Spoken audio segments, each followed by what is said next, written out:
ठीक है, 66.12 चैप्टर का पेज 193 तेरे पास में है ना बुक सुमति? अच्छा, वही ढूंढ रही थी मैम, दिवाली का साफ सफाई में। अभी भी नहीं निकाला ये है। भाई अभी खरीद ले, अभी खत्म होने को आया। 12 चैप्टर हो गए, अभी कितने बाकी है? 18 में से 12 तो 6 चैप्टर पीडीएफ ही है? है। पीडीएफ है तेरे पास? पीडीएफ है हाँ, ना, ग्रुप में है। भेजा हुआ था ना ग्रुप में। अभी मैं वापस भेजूंगी, ठीक है मेरे को, उसमें। हाँ। एनीवे अभी तो जाने दे, हम दोनों पढ़ते हैं, चल नहीं, योगिता। नया मैंने लिया है, मेरे पास है, बट अभी लेकिन ढूंढा नहीं। दिवाली में कहीं रख दिया। अभी नेक्स्ट थर्सडे तक ढूंढ के रख, नहीं तो 500 रुपीज फाइन लगेगा तेरे को। ठीक है, चल मैं रीड करूं ma'am? Yes. Saguna and Nirguna are only apparently यानी खाली दिखाने के apparent लिए, ऊपर ऊपर। apparently to become a true devotee is what matters. Lastly, I want to say that it is not easy to clearly distinguish between Saguna and Nirguna. What appears Saguna from one angle may appear Nirguna from another. In Saguna worship, a stone image is looked upon as a symbol of God, but it is in the mother and in the saints that divine consciousness is clearly manifest. Wisdom, love, tenderness of affection are palpable in them. Palpable. Still, they are not worshipped as the images of the Lord. Instead of serving the people full of consciousness, instead of seeing Saguna God in them, God is seen in an inanimate, inanimate stone. To see God in a stone is, in a sense, the height of Nirguna.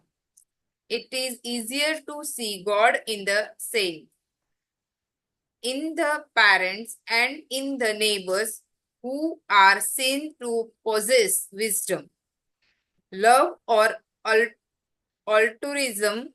It is far more difficult to see God in a stone. Still, we worship the stone image. It is not verily a form of Nirguna worship.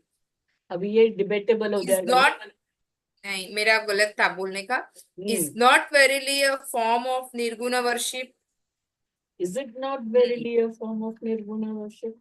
अब हम stone की पूजा करते हैं, उसको तो हम सगुण भक्ति बोलते हैं ना।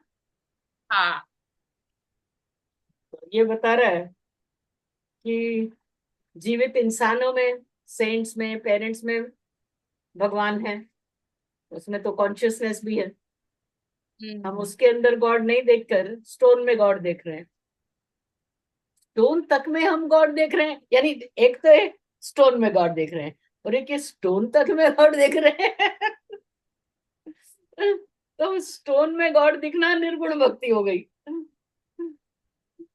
तो वो लास्ट सेंटेंस मेरे को बड़ा जबरदस्ती लगा। Yes, is it not verily the form of nirguna worship to be able to see even in a stone. चलो,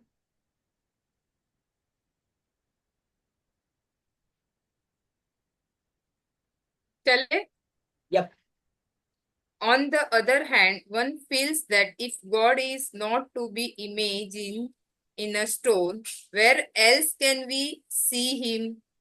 A stone is the most appropriate thing to become God's symbol, as it is unruffled, unmoved, peaceful, and undisturbed under any condition.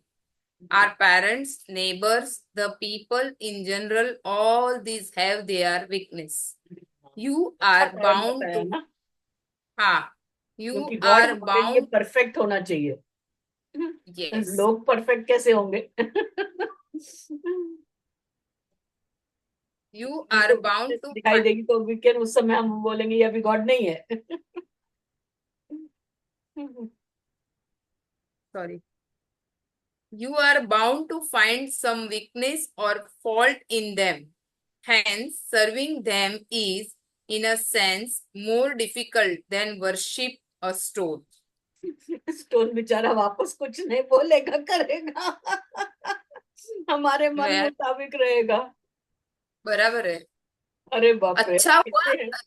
मस्त है। But अच्छा हुआ कि वो कुछ बोलते नहीं है, कि वो कुछ करते नहीं है, नहीं तो इंसान उनको भी नहीं छोड़ता था। हाँ हाँ, जैसे पेरेंट्स का कैसे रहता है वैसे इंसान उनको भी नहीं छोड़ता था। कल क्या परसों ही हम लोग बात कर रहे थे ना, अच्छा हुआ हार्ट बीट और ब्रीदिंग की आवाज सुनाई नहीं देती। ऐसा कुछ बात कर रहे थे ना हम लोग, सांख्य में ही बात कर रहे थे। मतलब सेम है यार, दोनों पैरेलल ऐसा लग रहा है, सांख्य और Gita. Fact, all of these are ultimately telling us the same thing. Same but हाँ। वो देखो ना, और उसमें भी वो जनका वाला स्टोरी आया, भले डॉक्टर साहब ने थोड़ा सा मतलब हिंट ही दिया, और इसमें हाँ, तो पूरा डीप है। अपने हम लोग ने जो करेक्ट। पढ़ा वो तो पूरा डीप है। ओके, उसमें उसकी भी बात हुई है ना, किसी की तो लेडी की भी बात हुई थी इसमें। बट उसमें सिर्फ उन्होंने एक ही पॉइंट में पूरा सार बता दिया। बता दिया। ऐसा बहुत मतलब ऐसा लगा कि ये होना चाहिए लाइफ के अंदर, ये सब एक पॉइंट के ऊपर आना चाहिए, तो ही हम लोग पहचान सकते हैं, नहीं तो नहीं पहचान सकते। और अपने लिए ये एक साथ साथ में आ रहा है, यानी कि अपने लिए ये संदेश है हाँ। कि अभी ये डायरेक्शन है तुम्हारे लिए, इसको फॉलो यस। करो। बार बार यदि जो चीज आती है, it is for hmm. You to actually work upon it. Yes strongly yes. काम करने की जरूरत है इस पे। और यानी अभी बराबर है। हमारी तैयारी है, इसलिए ये हमारे सामने आ रहा है। और हम तैयार हैं, उस समय भी हम नहीं करें तो फिर चूक तो हमारी हो गई। चलो, कोशिश जारी है, होमवर्क करते हैं ना अपन सांख्य का, ऐसा ही तो होता है।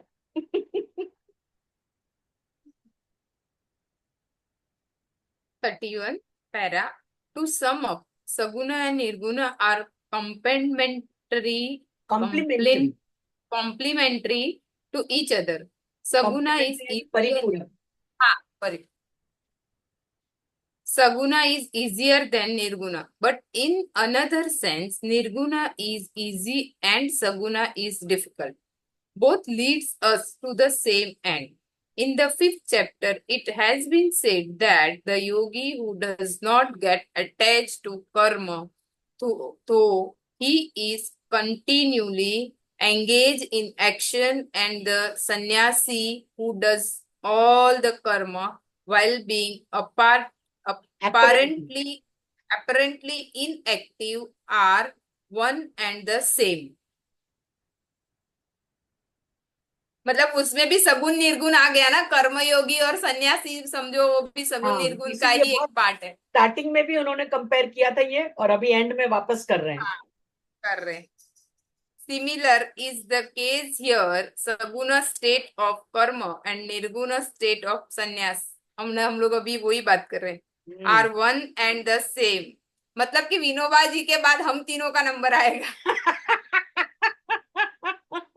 तैयार हो जाओ, करो काम। इतना आसान नहीं है। The Lord therefore faced the same predicament as समय। when he was asked whether yoga was better or sannyasa. Finally, he replied on the basis of comparative easiness. Otherwise, there is no difference between yoga and sannyasa or between saguna and nirguna. The Lord says in the end, O Arjun, you may prefer Saguna or Nirguna, but be a Bhakta. Do not remain untouched by devotion. And then the Lord describes the characteristics, attributes of Bhakta. The nectar may be sweet, but we have never tasted it. The verses describing the Bhakta's attributes, however, have a rare sweetness that we can experience directly. there is no need for any imagination. Like the verses describes the attributes of Sthita Prajna, these verses too should be read daily, reflected upon, ruminated over again and again. We should try to imbibe these attributes bit by bit and go on enriching our life, and thus lead is gradually towards the Lord.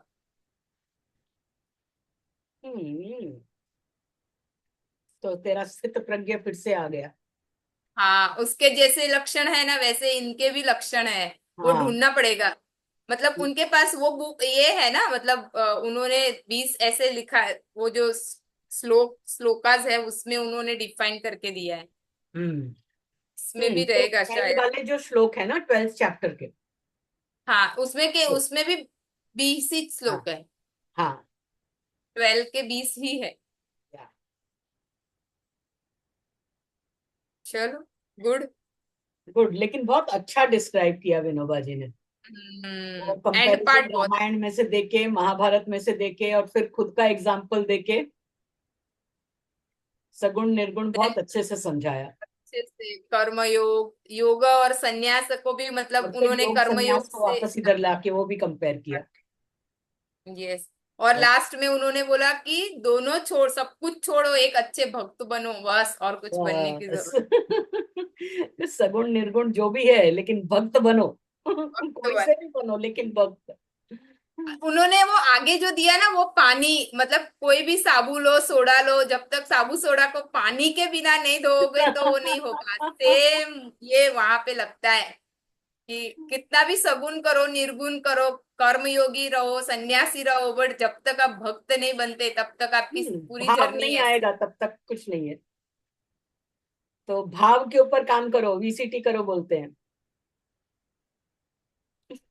Yes, yes, यम नियम की सही। Practice करो, सब कुछ शुरू हो जाता है असल में। क्या मैम, सच्ची में। इसको अष्टांग पता योग है। में हाँ, बोलो। पतंजलि ने यम नियम से शुरू किया है।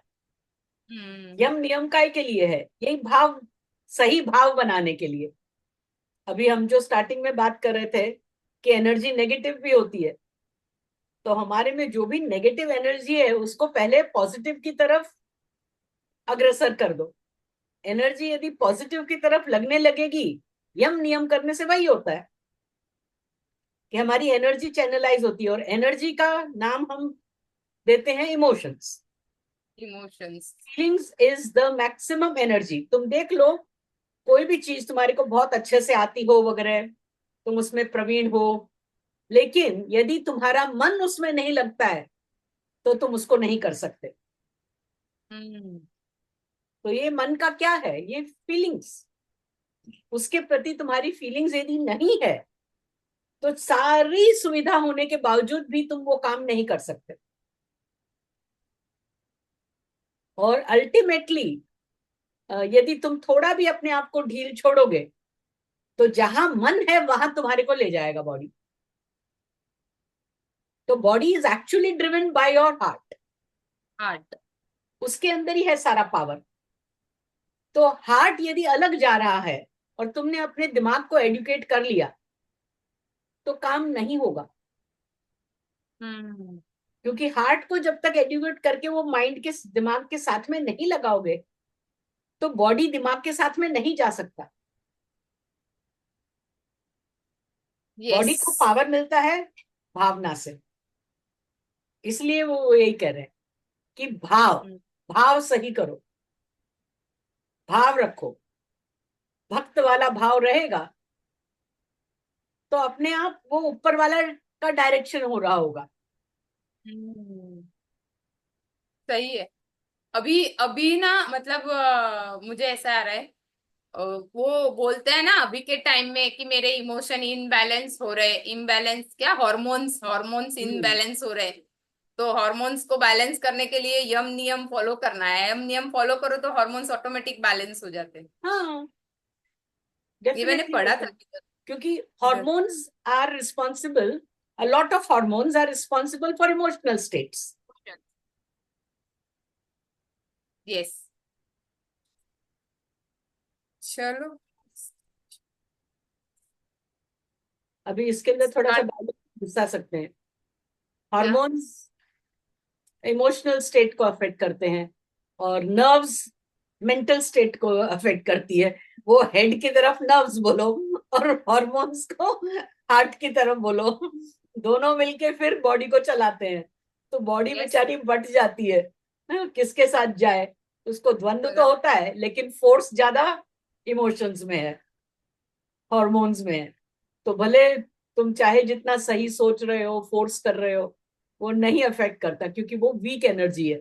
इमोशंस की एनर्जी बहुत स्ट्रांग होती है। तो इमोशंस को सही दिशा में लगाओगे तो दिमाग के अंदर जो भी हमने सीखा किया है वो सही दिशा में जाएगा। जाए.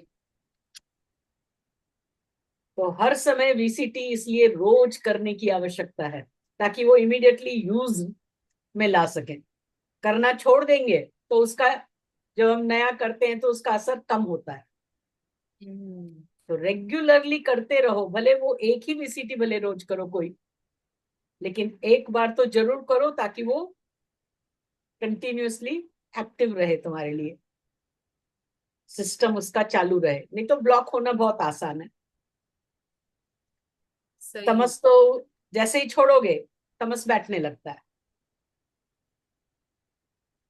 सत्व के लिए अवेयरनेस रखना चाहिए, वो अलाइव होना चाहिए, हर समय एक्टिव होना चाहिए। एक होता है इलेक्ट्रिक दिया और एक होता है एक्चुअली दिया चसा हुआ। तो इलेक्ट्रिक दिया तो तामसिक है, लाइट तो दे रहा है लेकिन जान नहीं है उसमें।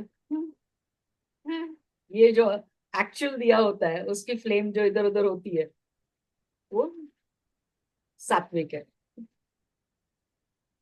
वो सही में है।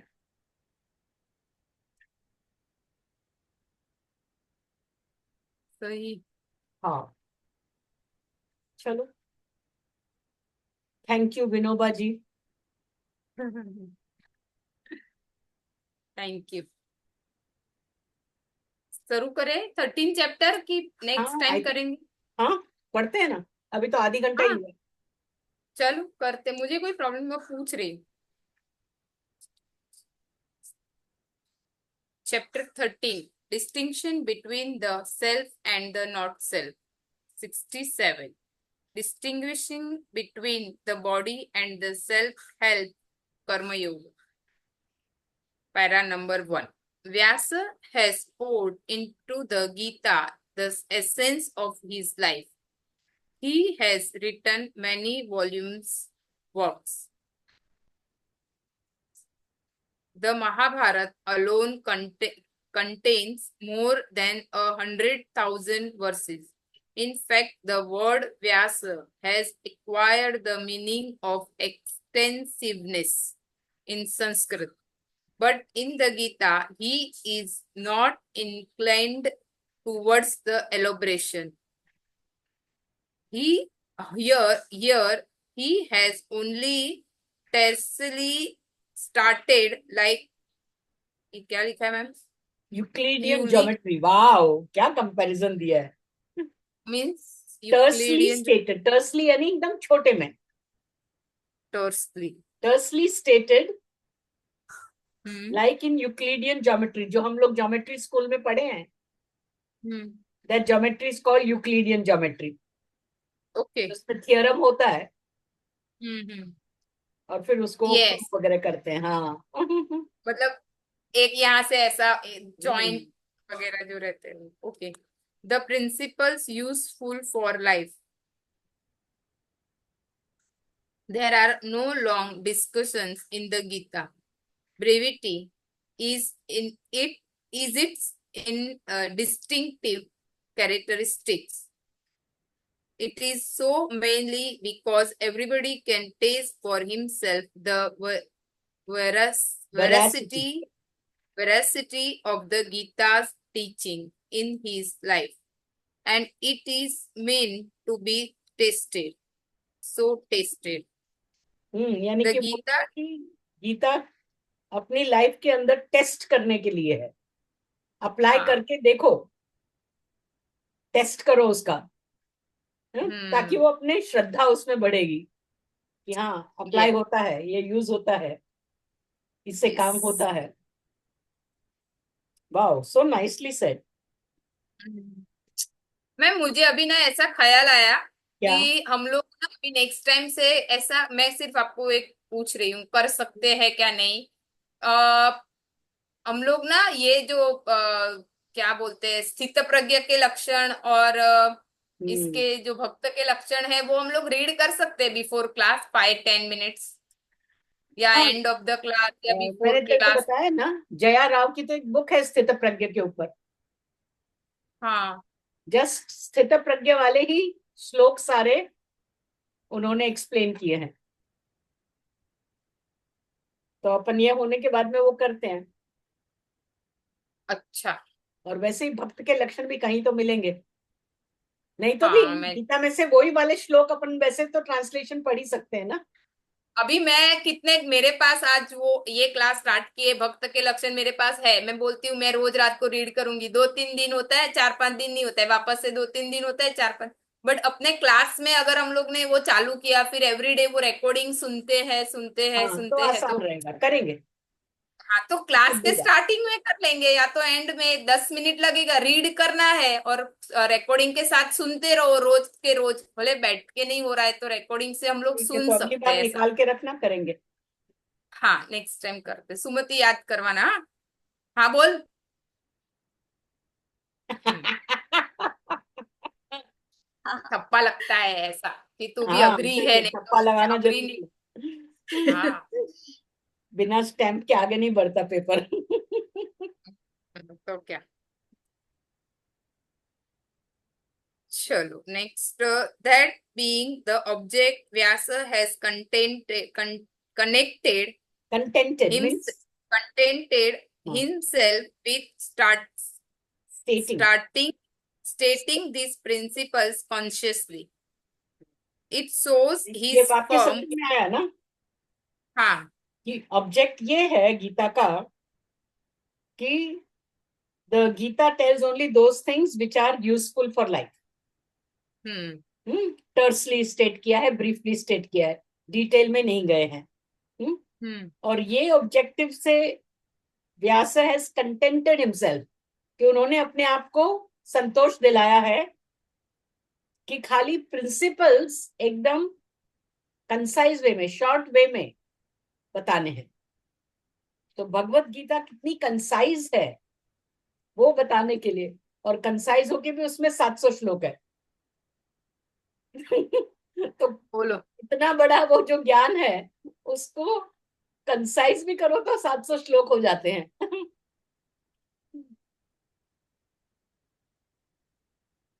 It shows his firm faith in the power of truth and the possibility of its being directly experienced. That which is true does not need special efforts to substance it. हाँ, जो ट्रुथ है उसको ज्यादा prove करने की जरूरत नहीं पड़ती, वो दिखाई दे जाता है, वो एक्चुअली जीवन में यूज होके दिखाई दे जाता है, सामने आ जाता है। Yes, प्रत्यक्ष को प्रमाण की आवश्यकता नहीं है, ऐसा बोलते हैं। yes.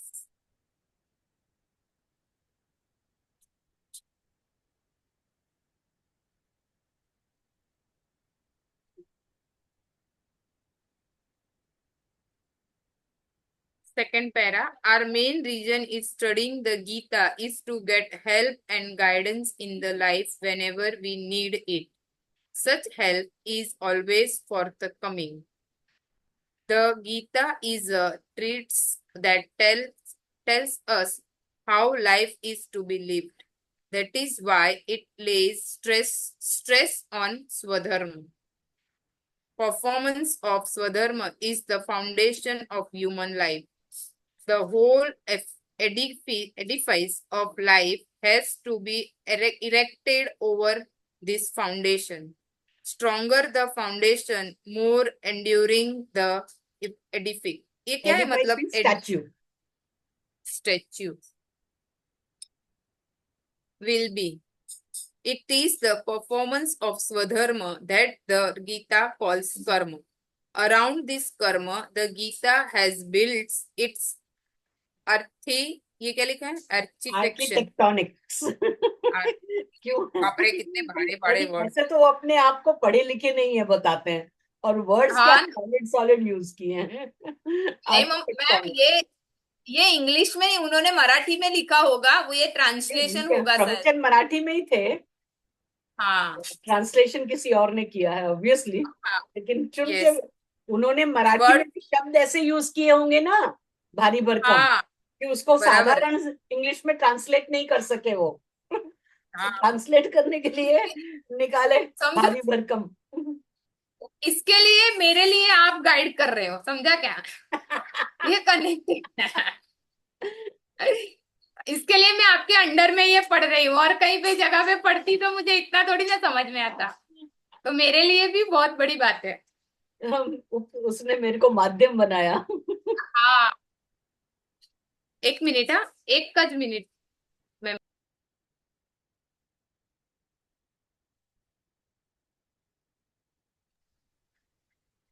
it has fortified it with many vikarmas to make the performance of Swadharma meaningful and fruitful. It should be given all the help and support that it needs. In this connection, we have examined many things so far. Most of them belong to the realm of bhakti. In the 13th chapter, we have to take a look at something extremely important to the performance of Swadharma. It calls for discriminating discriminating, reason. हाँ discriminating यानी फर्क करने का। हाँ स्वधर्म के लिए फर्क करने की क्षमता बहुत जरूरी है, विवेक। हाँ। मैम मैं एक मिनट आ रही हूँ, एक मिनट। हाँ, मिला? डिस्क्रिमिनेटिंग, डॉक्टर हमेशा ये वर्ड यूज करते हैं ना, डिस्क्रिमिनेटिंग एबिलिटी, विवेक ख्याति। जाओ, जो स्लो रखना। अष्टांग योग के लिए कहा है ना, अष्टांग योग का परिणाम क्या है? डिस्क्रिमिनेटिव एबिलिटी, विवेक ख्याति। और मैम, और आपको पता है सांख्य की बुक में क्या लिखा हुआ है? क्या? पीछे ये लिखा हुआ है ना, Sankhya means knowledge of self through right discrimination. Yes, तो सब कनेक्टेड है। यस। चलो। इनफैक्ट एक कपिल मठ करके जगह है, बताया होगा मैंने कभी, धर्मपुर में कपिल मठ है। अच्छा। वहां पर अभी भी अ, आचार्य हैं, एक रहते हैं, जो हम अरण्य की बुक जो यूज करते हैं ना योग सूत्र के लिए, जो लिखी है हरिहरानंद अरण्य ने। सुना है नाम। हाँ, तो हरिहरानंद अरण्य के अनुयायी थे धर्ममेघ अरण्य। धर्ममेघ अरण्य के अनुयायी हैं भास्करानंद अरण्य, जो कि अभी कपिल मठ में रहते हैं। वो एक गुफानुमाई है उनका कमरा, एक खिड़की है, उसमें से रोज उनको खाना पीना दे दिया जाता है, जो उधर के है थोड़े बहुत जो कर्मचारी। पूरे महीने में खाली 4 ही दिन वो 2 दिन में 2 बार उस खिड़की में से लोगों से बात करते हैं। ओ। हाँ, तो अभी वो एक है हमारे ग्रुप में, एक बलजीत करके, उसने ढूंढ निकाला वो, तो वो कई बार गया हुआ है। अभी बोल रहा था कि चलो अपन चलते हैं, 18 नवंबर को जा रहा है वो, और मेरी सिस्टर आ रही है 23 नवंबर को, जीजा जी साथ में आ रहे हैं। तो 18 से 25 का प्रोग्राम बता रहा था, और अभी फ्लाइट भी शुरू हो गई है, डायरेक्टली धर्मपुर तो नहीं जाती, लेकिन नहीं तो कैलकाटा होके जाना पड़ता था, जहां से 60 किलोमीटर दूर है वो, 60 या 70 किलोमीटर दूर है कैलकाटा से। तो कह नहीं, अभी तो फ्लाइट हो गई है, तो ज्यादा दूर नहीं पड़ता है धर्मपुर। तो मेरा बहुत मन था जाने का, लेकिन जीजा जी भी आ रहे हैं कोई 8-10 साल बाद अब की बार। ओ, कोई तो बात मैंने नहीं मैम, कहा आपका मन है ना, तो ये टाइम नहीं होगा, बट नेक्स्ट टाइम जरूर आप जाओगे। हाँ, पिछली बार भी वो लोग जब गए थे तभी मैंने कहा यार मेरे को बोलना था कि हमको डर लगा क्योंकि वहां पर रहने की सुविधा वगैरह अच्छी नहीं है। हम्म। फिर भी उनको एक थोड़ा सा ठीक ठाक सा होटल मिल गया था आश्रम के अंदर, क्योंकि वो नहीं चाहते ज्यादा लोगों को आके वो डिस्टरबेंस क्रिएट करने का। है ऐसे आश्रम में जगह है, रहते भी हैं थोड़े बहुत लोग आके, लेकिन वो उसको ज्यादा विकसित नहीं करते हैं।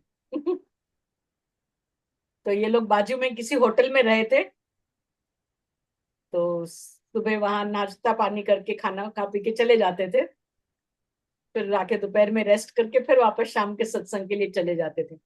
और वो बंगाली में बोलते हैं ज्यादा, अच्छा। हालांकि इंग्लिश हिंदी भी आती है, क्योंकि वहां के जो लोकल है वो ही आते हैं ज्यादातर ना।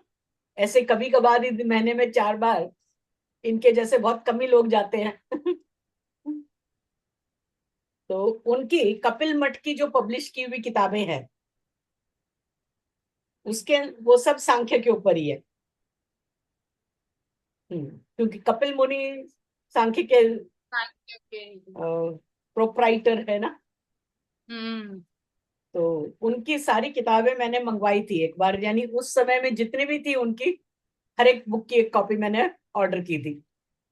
तो उसमें भी जो एक कंपैरेटिवली एक बहुत सिंपल सांख्य की जो बुक है उसमें वो आधी बुक तो कर्मयोग में ही है। ओ। हाँ, कर्म सिद्धांत की ही बात करते हैं। Ultimately Sankhya can not be, जो एक्चुअल प्रैक्टिस में जो आएगा वो वही होगा। हम्म। उनकी एक बुक प्रैक्टिकल्स इन सांख्य करके ऐसा कुछ है, जैसे मेरी वाली बुक का नाम है ना, मुझे लगा that was a unique name, फिर मैंने देखा नहीं प्रैक्टिकल वर्ड इन्होंने भी यूज किया है। इट्स नॉट, मैंने मेरी बुक का नाम दिया है प्रैक्टिकल सांख्य, उनकी हम्म। बुक का नाम है प्रैक्टिकल्स इन सांख्य। उसमें भी कर्मयोग के ही सारे सिद्धांत आते हैं। और सबसे पहली बुक जो मेरे को वहां की मिली थी, इट इज कॉल्ड एपिस्टेमोलॉजी, नहीं, एपिसल्स ऑफ सांख्य।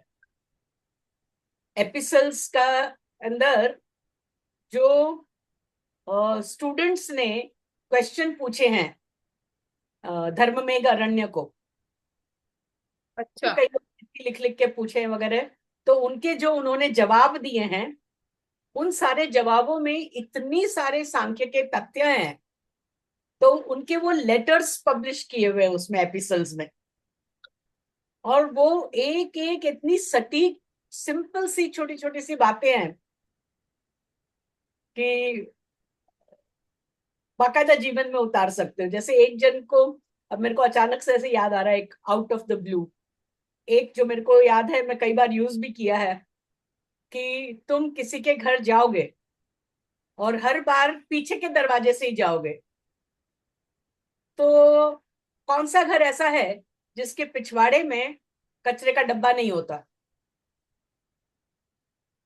तो और तुम पीछे के ही रास्ते से जाओगे तो तुम्हारे को गंदा ही गंदा दिखेगा ना। यानी कई लोग होते हैं ना जिसको हर चीज में मीन मेख निकालने की आदत होती है। हम्म। तो क्या कुछ लोग ऐसे ही होते हैं। हाँ। अब उनको पीछे के ही रास्ते से आना है तो तुम उसका क्या कर सकते हो। जानबूझ के वो पिछवाड़े से जाते हैं। तो क्या, उनको उन पे छोड़ दो, उसके अंदर जो काम की बात है वो लेने का, बाकी उनके तौर तरीके पे कि भाई इतना ढंग से बोल सकते थे ना, रूडली क्यों बोला, वो सब छोड़ देने का। तो तुम्हारे को मालूम होना चाहिए कि छानने का, डिस्क्रिमिनेटिव एबिलिटी योग के अंदर बहुत मायने रखती है। सांख्य भी वही कहता है, गीता भी वही कहती है। तो ये विवेक। डिसर्नमेंट और धर्म वहीं से शुरू होता है ना। विवेक। विवेक। हाँ, विवेक बहुत जरूरी है। तो धर्म और अधर्म का फर्क कर सकना कि इस समय मेरा धर्म क्या है।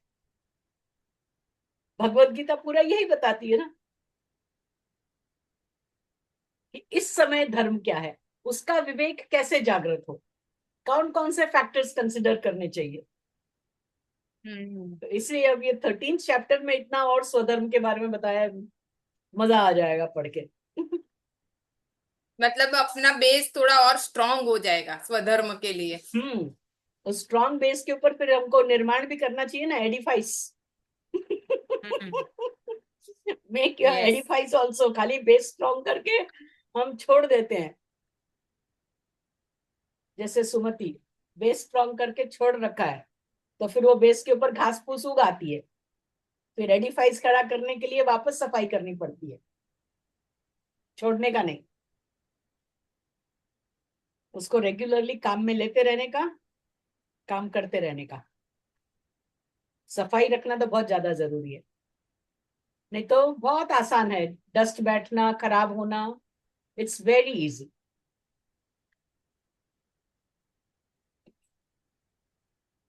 चल एक पैराग्राफ और पढ़ लेते हैं, और ये ऑलरेडी तेरे को जाना होगा ना, लेकिन जाने दे, 3:54 हो गया।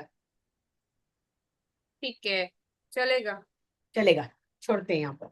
इंटरेस्टिंग बना के छोड़ते हैं तो नेक्स्ट टाइम हाँ, पढ़ने के लिए टीआरपी बढ़ेगी ना, एडिफाइस अपनी अभी बेस टीआरपी बनाए। बढ़ेगी। अपने क्लास की टीआरपी बढ़ेगी। अरे वाह।